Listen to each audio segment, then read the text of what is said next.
Welcome friends to my juvenile knowledge channel. Important current affairs for upcoming all competitive exam is India's Prime Minister Narendra Modi and Spanish Prime Minister Pedro Sanchez jointly inaugurate Tata Aircraft Complex in Gujarat, Vadodara.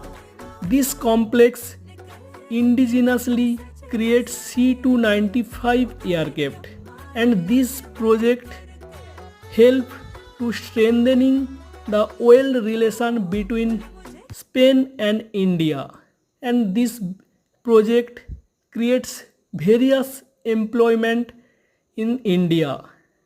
So this is very important for upcoming all competitive exam. Please like, share and subscribe my video.